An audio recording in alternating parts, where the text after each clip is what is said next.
Welcome to Warhammer 40k lore in the Bible, where I pull from Warhammer 40k lore to help explain biblical lore. And today we're going to be going over Malcador the Sigillite. And on the biblical side of things, we're going to be going over Solomon, one of the smartest men in the Bible. So, before we get into that, take the wikis with a grain of salt, and I'm not a lore expert.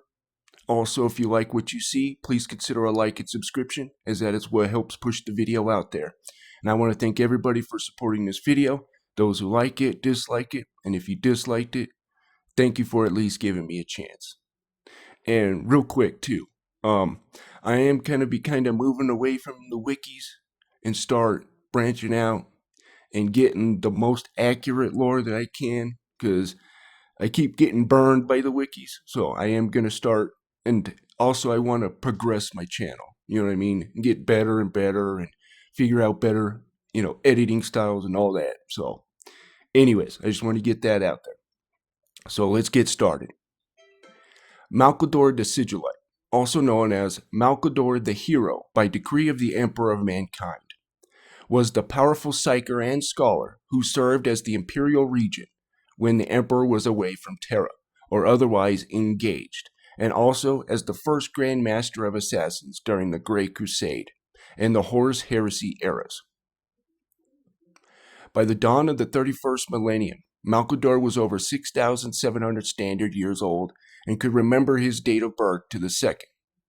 His title of Sigillite, meaning seal bearer in ancient Terran language, was a measure of the esteem and trust the emperor had in Malcador, for he was empowered to speak and act in the emperor's stead with the emperor's full authority wherever he went.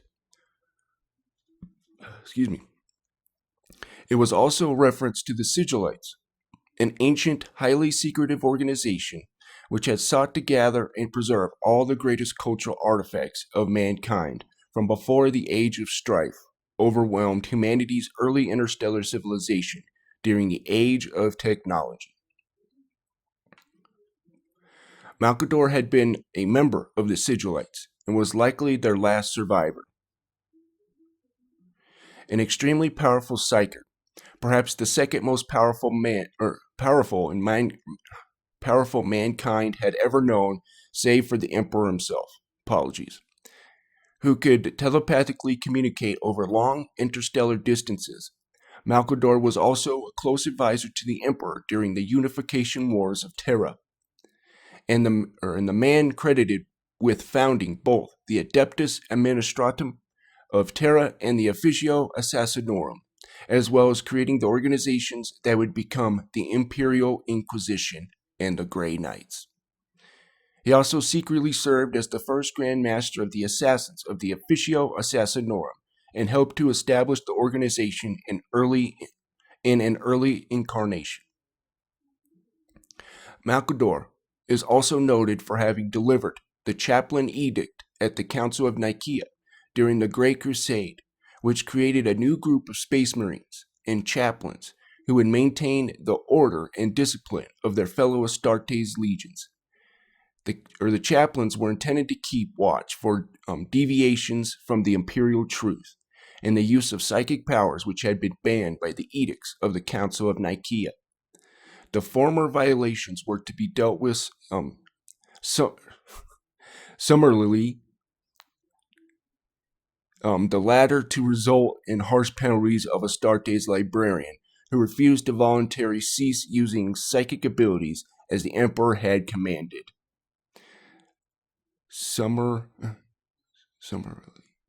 Okay, anyways, I'm terrible at saying that, so apologies. Finally, during the climax of the Horus Heresy, the Siege of Terra, it was Malcador who willingly took the Emperor's place upon the Golden Throne, using his psychic abilities to hold back the tide of warp spawn who sought to invade Terra through the extension in the webway that the Emperor had built beneath the Imperial Palace. For this act of extraordinary sacrifice that the Sigillite knew would result in his death, the Master of Mankind declared that he was forever to be known as Malcador the Hero. Malcador's actions freed the Emperor to face the arch-traitor Horus aboard his flagship, the Vengeful Spirit, in orbit of Terra, where he finally defeated and slew the traitor War Master, bringing the heresy to its Pyrrhic end. Yet, when the mortally wounded emperor was returned to the imperial palace, Malcador used the last of his life energies to keep the emperor alive long enough for him to give his final instructions to the Primarch, Rogul Dorn, before being interred within the Golden Throne. Once Malcador was removed from the throne, his body crumbled into ash. His final duty to the man he had honored above all others complete. Anyways, apologies for that terrible reading, but anyways, so we're going to move on to the biblical side of things here. So, in my opinion, I would consider Malcador the second smartest man in the Imperium, but because I guess that's Belisarius' call, but I know he's a controversial figure. But anyways, so we're going to start with 1 Kings 4:29 through 34. And God gave Solomon wisdom and understanding, exceeding much, and largeness of heart, even as the sand that is on the seashore. And Solomon's wisdom excelled the wisdom of all children of the east country, and all the wisdom of Egypt. For he was wiser than all men, than Ethan the Ezrahite, and Haman, and Chakal, and Darda the sons of Mahal. And his fame was in all nations round about. And he spake 3,000 proverbs, and his songs were 1,005. And he spake of trees, from the cedar tree that is in Lebanon, even unto the hyssop that springeth out of the wall. He spake also of beasts and fowl, and of creeping things, and of fishes. And there came of all people to hear the wisdom of Solomon, from all kings of the earth, which had heard of his wisdom. So this guy's smart. He knows about animals, trees, the plants, and all that stuff. So he's got all of this knowledge. And now we're going to see when he fell. Now, Malcador didn't fall, right? But I just want to put this in here so you can see he kind of becomes this seal bearer. But anyways, I digress. 1 Kings 11:1. But King Solomon loved many strange women. So pay attention to strange women right here. Oops. Whoa. Sorry about that. These are not fully human women, right? These are the Nephilim, is what you would call them. So, of course,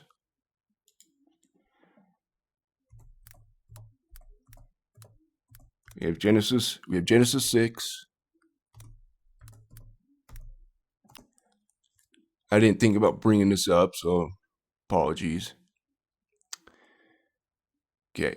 So that the sons of God saw the daughters of men that they were fair, and they took them wives of all which they chose. And there were giants in the earth in those days, and also after that, when the sons of God came into the daughters of men, and they bare children to them. And then the same became mighty men, which were of all men of renown. Okay. Let's go to Jasher.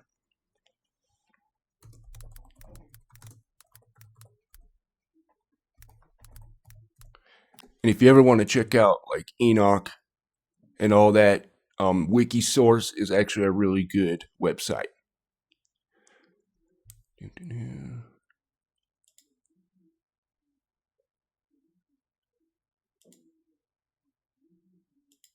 Okay, I think it's 2.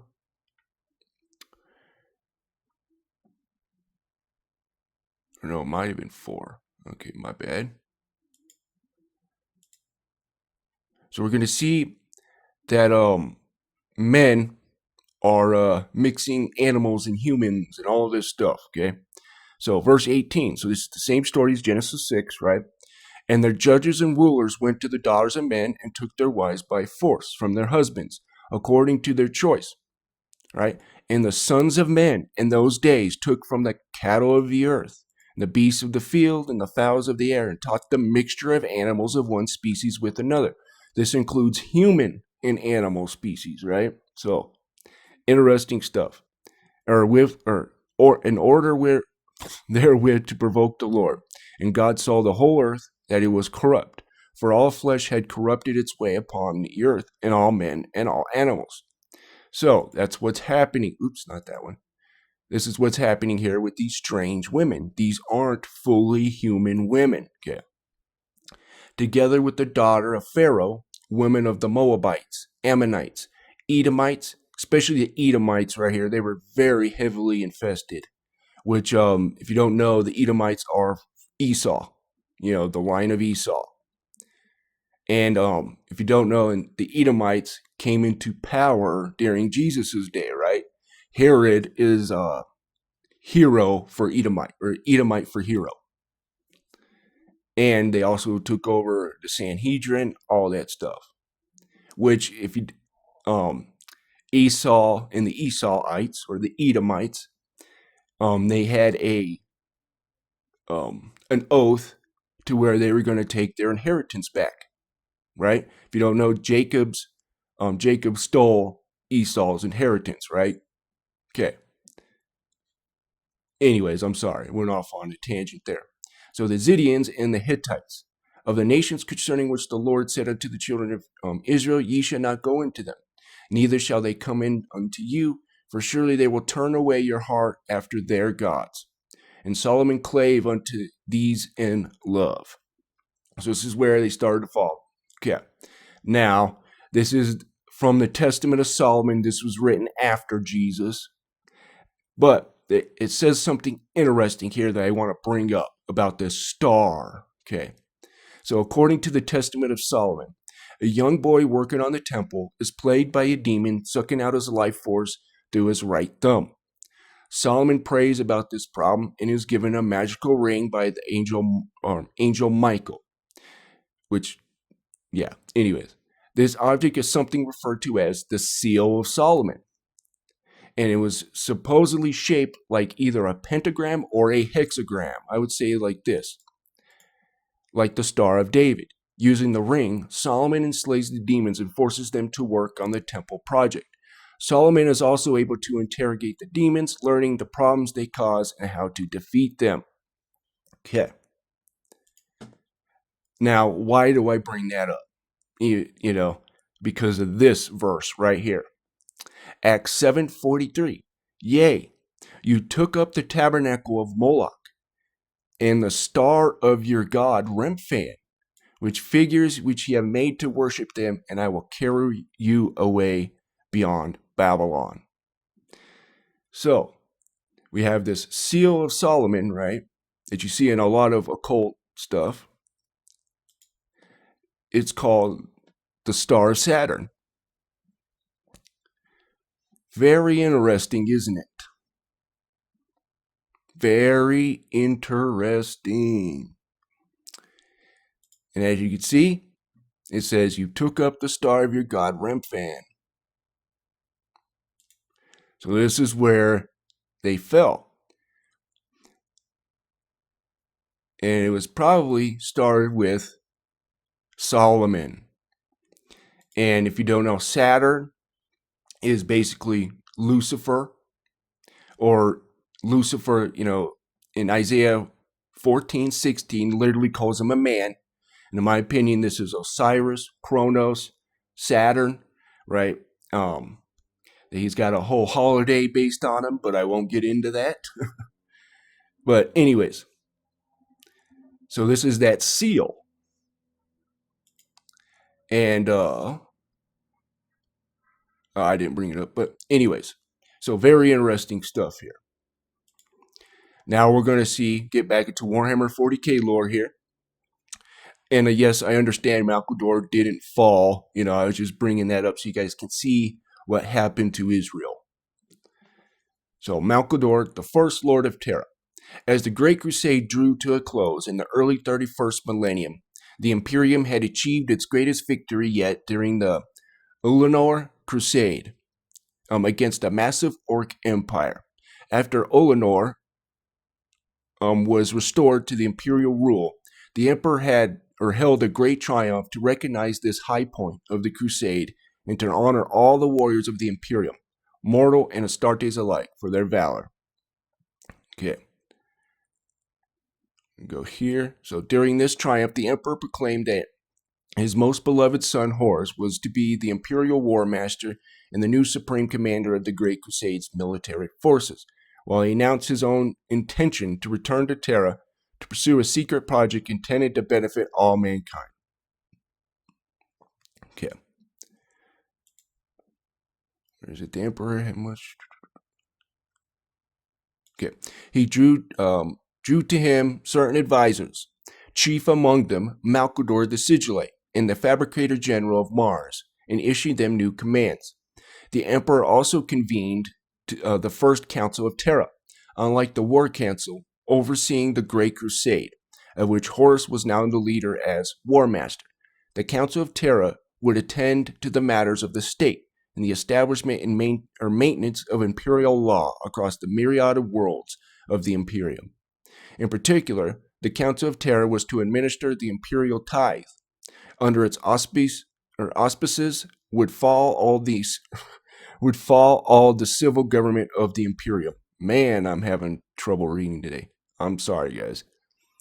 Malcador, the Emperor's most trusted advisor, was named as the First Lord of the Council and would lead it in Emperor's absence as the Regent of Terra. Okay. And then, of course, we have Solomon as king. So 1 Kings 4. So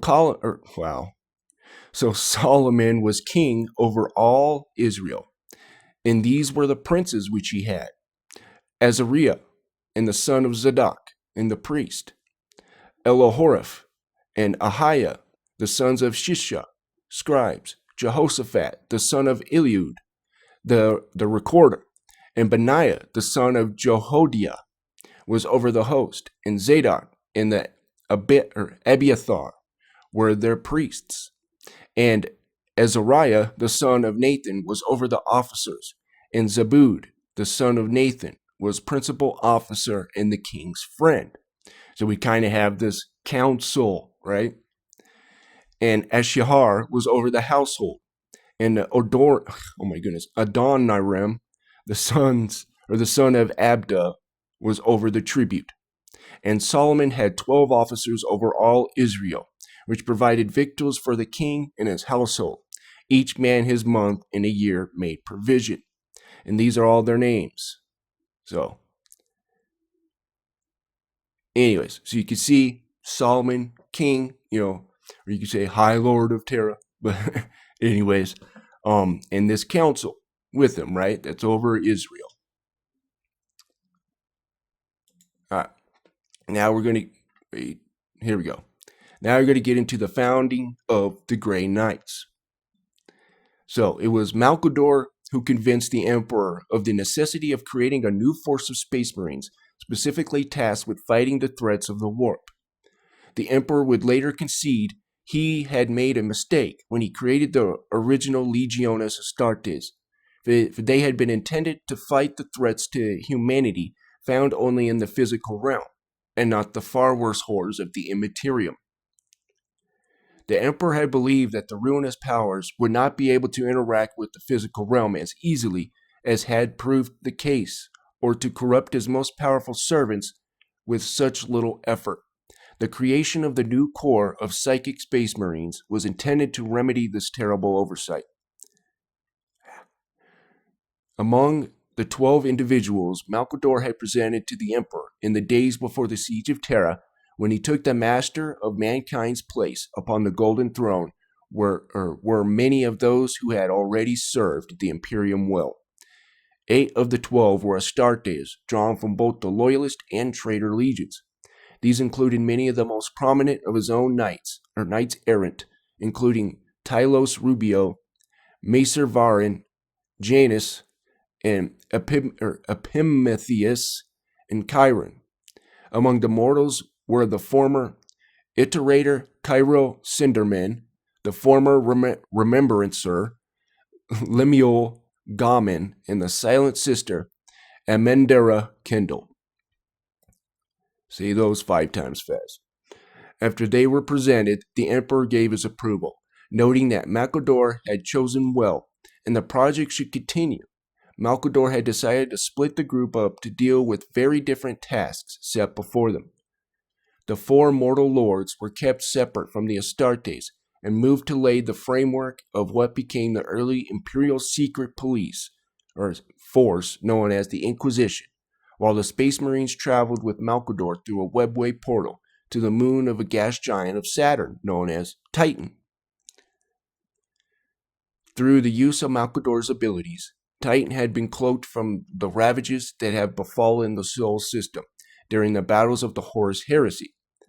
The 8 Astartes discovered that a great fortress monastery had already been established on Titan's frigid methane plains, stocked with all supplies, material, and vehicles needed to create a new Space Marine force. This included stockpiles of gene seed drawn from an unknown source whispered to be the Emperor himself. The fortress was already filled with thousands of aspirants drawn from the locations across the galaxy, many untrained while others had been selected for service with the remaining loyalist legions, though every single one was a psyker. The new Space Marine force would be organized not as a legion, however, but as a chapter, a smaller, more focused army only a few thousand Astartes strong, as Malcador needed to return to Terra immediately to carry out his last duty for the Emperor of Mankind.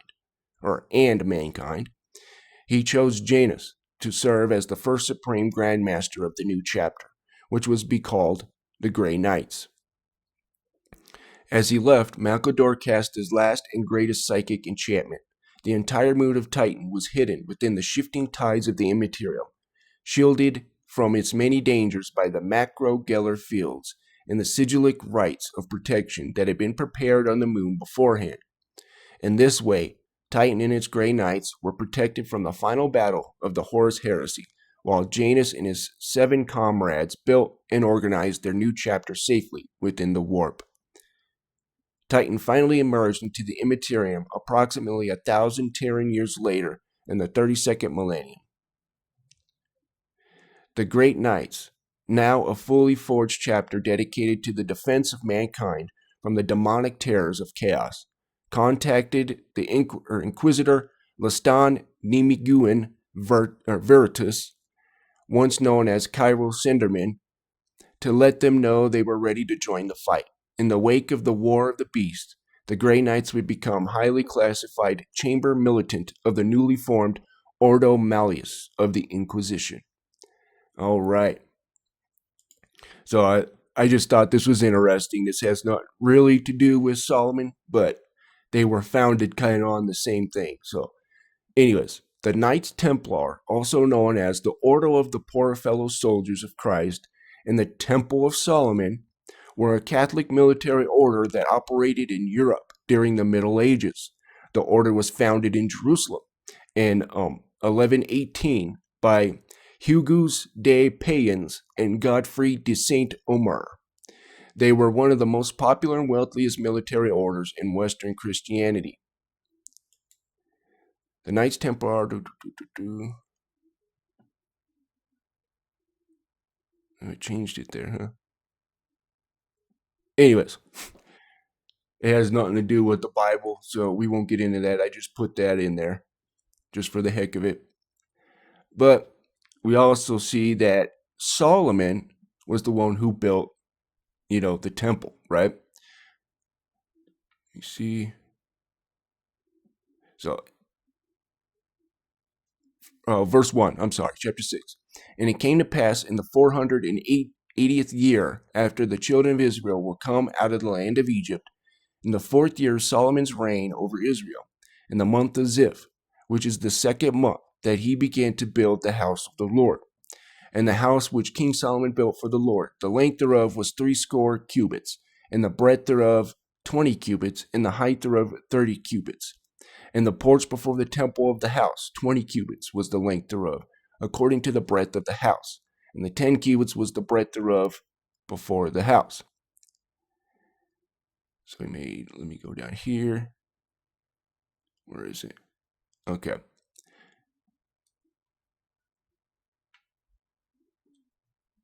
Okay. Now we're going to see here. The word of the Lord came unto Solomon. We know who the word is, concerning this house which thou art building, if thou wilt walk in my statutes, and execute my judgments, and keep all my commandments to walk in them, then I will perform my word with thee, which I spake unto David thy father, and I will dwell among the children of Israel, and will not forsake my people Israel. So Solomon built the house and finished it. So he built this house, right? And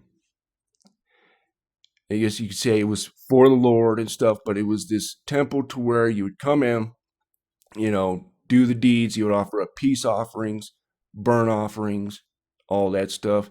And you had, of course, a tithe, right? But that was food. I know people say it's this and that, but it was food. It was basically food. And the reason why is because the priest didn't have an inheritance. I wonder how many pastors there would be if they knew that, if they didn't have an inheritance and weren't getting paid. So, anyways, I digress. Anyways, guys, I hope you enjoyed this. I know it was kind of, my terrible reading.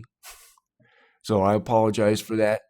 And I want to thank everyone for supporting the videos. And this can't be done without you, and I want to thank the Warhammer 40 community, or 40k community, because you guys are probably more accepting than a lot of Christians. So I appreciate that. And I hope you guys learned something. I really do hope you learned something about the Bible. The reason why I bring up this stuff is because there's a lot more to the Bible than what is taught, right? And I do want to say this, I kind of been forgetting to say it lately, is that always don't believe a word that I say or any YouTuber, right? Don't believe till you get all the information yourself, okay? But anyways, you guys have a wonderful day.